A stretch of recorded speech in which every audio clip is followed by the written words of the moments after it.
Assalamu alaikum.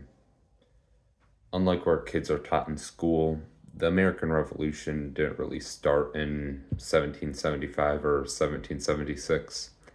It started on October 7th of 1765 when most of the American colonies came together and spoke up against the British government, creating the Stamp Act Congress on October 7th, which was 259 years ago.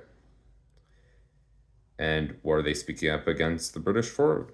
The Stamp Act. They made the Stamp Act Congress to speak up against the British government for their unjust tax on everything paper. They didn't just sit around and say nothing and do nothing. When they were all oppressed, when they had an unjust tax on tea, when they had an unjust tax on paper, they immediately stood up and spoke up. They didn't just sit down and do nothing. And eventually, when push came to shove, they decided to make their own country, a country that wouldn't have taxation without representation, meaning every single tax dollar would represent the American people. I don't feel like I should have to say this, but it's been a year. The bombing of Gaza does not at all in any way, shape, or form represent the American people. After that revolution, we as Americans decided that we should have a democracy. We should be able to vote for our representatives who represent us. That way we could have representatives in our government who could give us just taxes and represent us with those taxes.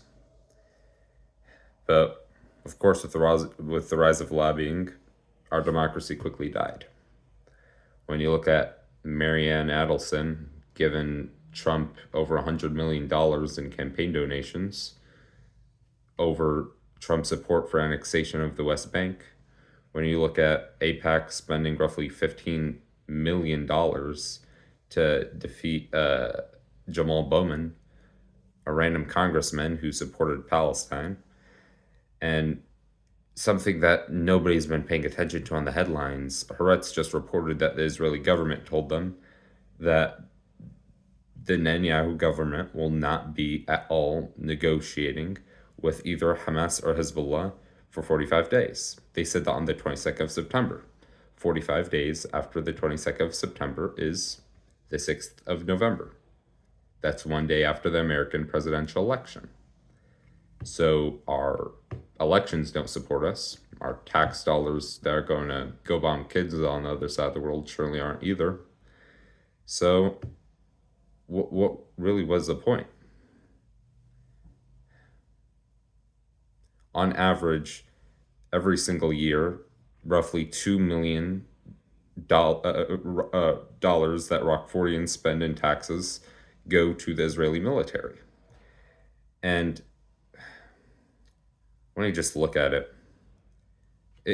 just forget about the taxes, just the way that we're involved in the military-industrial complex.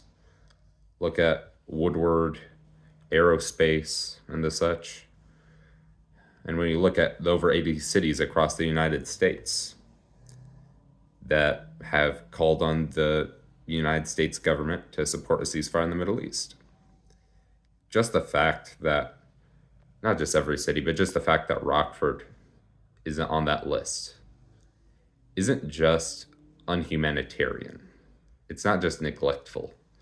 It's in every sense of the word, and I really mean this, un-American. We might as well be Canadian. We might as well be British. What was the point of the revolution? What was the point of October 7th, 1765? What was the point of the Stamp Act Congress? What was the point of the Boston Tea Party? What was the point of any of it?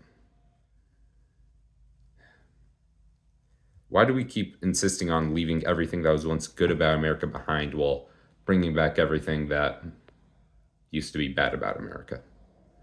We're bringing back the colonization, the genocide of indigenous people. We're bringing back segregation. And we're throwing democracy, taxation without representation.